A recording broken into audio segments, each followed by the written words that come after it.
के बाद वक्त हो चुका है बुलेटिन का। इस बुलेटिन में शुरुआत करेंगे दुर्ग से, जहां पर छत्तीसगढ़ शासन द्वारा राज्य स्तरीय बाढ़ आपदा मॉक ड्रिल आयोजित की गई। आगे बात करेंगे जुन्नार देव की, जहां जुन्नार देव बाजार के आकांक्षा स्वीट्स पर लगी भीषण आग। इन तमाम खबरों पर करेंगे विस्तार से चर्चा। नरवर में कांग्रेस पार्टी के कार्यकर्ताओं ने तहसीलदार को ज्ञापन दिया, जिसमें उन्होंने मध्य प्रदेश सरकार के गौमांस पर टैक्स फ्री करने के निर्णय का विरोध किया है। उनका मानना है कि निर्णय धार्मिक भावनाओं को आहत करता है और भारतीय परंपरा, संस्कृति और संवैधानिक मूल्यों के विपरीत है। ज्ञापन में उठाए गए मुद्दे कुछ इस प्रकार हैं। गौमांस पर टैक्स फ्री करने का निर्णय वापस लेने की मांग। कांग्रेस कमेटी ने मांग की है कि गौमांस पर टैक्स फ्री करने का निर्णय तत्काल वापस लिया जाए। गौवंश की रक्षा और संवर्धन के लिए ठोस और कड़े कदम उठाने की मांग की है, जिसमें गौहत्या और गौमांस विक्रय को पूर्णतः प्रतिबंधित करना शामिल है। आगे सुनिए कांग्रेस ब्लॉक संजय हरसाना ने क्या कुछ कहा। अध्यक्ष जी, आज आप सभी लोगों ने नरवर तहसील में ज्ञापन दिया है, किस संबंध में ज्ञापन दिया है?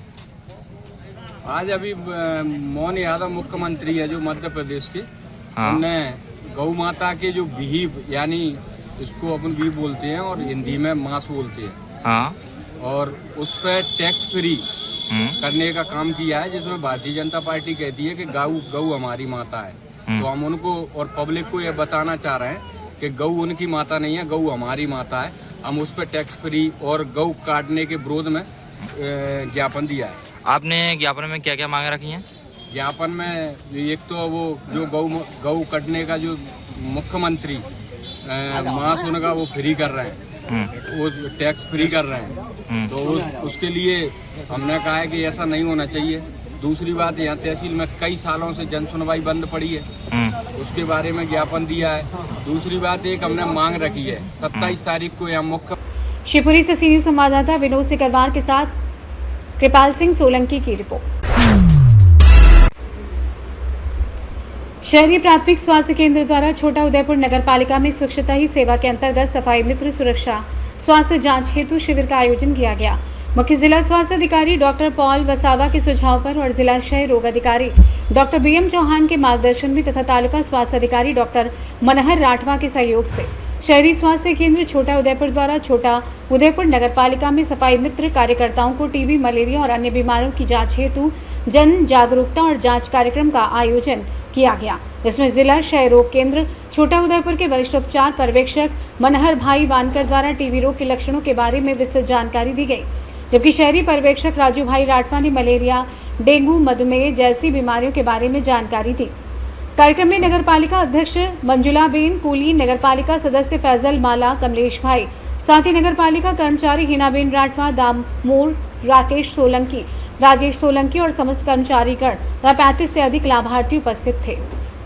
छोटा उदयपुर से सीनियर संवाददाता अर्जुन राठवा की रिपोर्ट। छत्तीसगढ़ शासन द्वारा राज्य स्तरीय बाढ़ आपदा मॉक ड्रिल आयोजित की गई, जिसमें जिला कलेक्टर के द्वारा एवं इंसिडेंट कमांडर ADM के नेतृत्व में शिवनाथ नदी के तट पर SDRF एवं NDRF द्वारा गांव में बाढ़ आने की वजह से गांव में फंसे 40 से अधिक लोगों को रेस्क्यू किया गया। SDRF NDRF टीम द्वारा डिप डाइविंग एवं बोट संचालन मॉक ड्रिल के द्वारा कार्यक्रम आयोजित किया गया। ये जानकारी जिला सेनानी एवं अग्निशमन अधिकारी नागेंद्र कुमार सिंह द्वारा दी गई है। निर्देश थे आज एक मॉक ड्रिल करने के, तो छत्तीसगढ़ के विभिन्न शहरों में आज मॉक ड्रिल की जा रही। उसी के तहत दुर्ग में भी 3 प्रकार के इंसिडेंट्स इसमें रखे गए थे कि यदि पुल टूट जाता है या कुछ लोग बाढ़ में फंस जाते हैं तो किस प्रकार से कार्रवाई होगी। तो NDRF और SDRF के द्वारा संयुक्त यहाँ पर एक इंसिडेंट कमांडर नियुक्त किया गया था। उनके मार्गदर्शन में, उनके निर्देशन में संयुक्त रेस्क्यू ऑपरेशन की कार्रवाई की गई है। साथ में एक रिलीफ कैंप की स्थापना भी की गई है, मॉक रिलीफ कैंप। वहाँ पर भी जाएंगे और वहाँ पर भी देखेंगे कि किस प्रकार से रिलीफ की व्यवस्था की जाती है। हजारों लोगों को रेस्क्यू किया जा चुका अब तक, तो संसाधनों को लेकर क्या क्या पर्याप्त संसाधन है SDRF के पास? संसाधनों की थोड़ी बहुत और आवश्यकता है, जिसके लिए मांग पत्र शासन को भेजे गए हैं। जैसे ही वहाँ से प्राप्त होगा तो फिर अभी भी इनके पास संसाधन पर्याप्त हैं। पिछले 1-2 महीने पहले यहाँ पर कुछ घटनाएं हुई थी, बाढ़ में लोग फंसे थे, तो उस समय उनके द्वारा सफलतापूर्वक सभी लेबरर्स को रेस्क्यू किया गया था। तो संसाधन अभी पर्याप्त है। क्या कुछ अपील करेंगे, क्योंकि जो गाँव के आसपास, नदियों के आसपास लोग रहते हैं? वर्षा ऋतु में विशेष तौर पर जब भारी वर्षा हो रही हो, ऐसे समय में मछली पकड़ने या इन सब कार्यों के लिए नदी किनारे ना जाएं, बाढ़ से बचाव करके रखें, क्योंकि कई बार ऐसा होता है कि बारिश जब होती है उसके कुछ समय के बाद नदी में फ्लो बढ़ता है, तो लोगों को ये भ्रम रहता है कि बारिश बंद हो गई है, लेकिन फ्लो उसका आने में समय लगता है। इसके अलावा अन्य फैक्टर्स भी रहते हैं, जैसे बैराज वगैरह से, डैम से पानी छोड़ा जाता है तो उसकी भी एडवांस वार्निंग दी जाती है। तो उसमें भी प्रशासन की वार्निंग्स पर ध्यान रखें और कभी भी अगर इस प्रकार की चेतावनी मिलती है तो उसका अक्षरशः पालन करें। जी आज के मॉक हाँ देखिए, एनजीएमए के गाइडलाइन के अनुसार आज जो है पूरे छत्तीसगढ़ में एक साथ जो है मॉक ड्रिल कराया गया है बाढ़ बचाव का, जिसमें एसडीआरएफ और एनडीआरएफ में यहाँ पे दोनों टीमों ने भाग लिया है, लगभग 45 लोगों की टीम ने, और जिसमें विभिन्न तरीकों से लोगों को बचाना, बोझ पलटना या पुल पे या पेड़ पे या छत पे लोग फंसे हुए हैं उनको कैसे बचाना, देसी टेक्निक का कैसे उपयोग करना है इत्यादि का यहाँ पे प्रयोग किया गया, और लोगों की जैसे कैसे जान माल की रक्षा कर सकते हैं वो सारी चीज़ें यहाँ पे बताई गई हैं। ठीक है भैया। दुर्ग छत्तीसगढ़ से सी न्यूज संवाददाता धर्मेंद्र। जुन्नारदेव बाजार के आकांक्षा स्वीट्स पर लगी भीषण आग। शहर जुन्नारदेव के बाजार एरिया पर स्थित आकांक्षा स्वीट्स के फर्स्ट फ्लोर पर मिष्ठान बनाया जाता है। ज्ञात कारणों के चलते आग लगने पर स्थानीयों द्वारा आग पर काबू पाया गया। फिलहाल जुन्नारदेव पुलिस एवं नगर पालिका के कर्मचारियों सहित अध्यक्ष मौके पर पहुंचे, बाजार का जायजा लेकर दुकानों के सामने लगे पट्टों पर कार्रवाई के लिए निर्देशित किया। जुन्नारदेव छिंदवाड़ा से कैमरा पर्सन चानू के साथ सी न्यूज संवाददाता वीरेंद्र अग्रवाल की रिपोर्ट। सोनकक्ष के टोंक खुर्द में इस वर्ष भी परंपरागत चुनरी यात्रा श्रद्धा और उल्लास के साथ निकली। मां शक्ति समिति और पूर्व मंत्री सज्जन सिंह वर्मा के नेतृत्व में निकली चुनरी यात्रा। इस यात्रा में हजारों श्रद्धालु शामिल हुए। चुनरी यात्रा जनेश्वर महादेव मंदिर से प्रारंभ होकर शक्ति माता मंदिर तक पहुंची, जहां यात्रा का भव्य समापन हुआ। इस अवसर पर प्रदेश कांग्रेस अध्यक्ष जीतू पटवारी, पूर्व कांग्रेस अध्यक्ष मनोज राजानी, कांग्रेस जिला अध्यक्ष मनीष चौधरी, पोप सिंह सेंधव सहित कई वरिष्ठ नेता मौजूद रहे। पूरी यात्रा के दौरान भक्ति और आस्था का माहौल रहा। माता के जयकारों से वातावरण गूंजता रहा।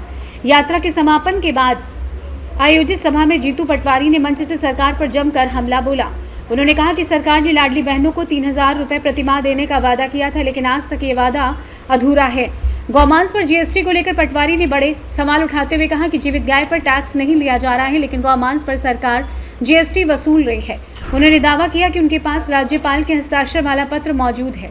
पटवारी ने मुख्यमंत्री मोहन यादव के उस बयान पर भी सवाल उठाया जिसमें उन्होंने प्रदेश में गौकशी पूरी तरीके से बंद होने की बात कही थी। पटवारी ने कहा कि मुख्यमंत्री की बातें और वास्तविकता में बड़ा अंतर है।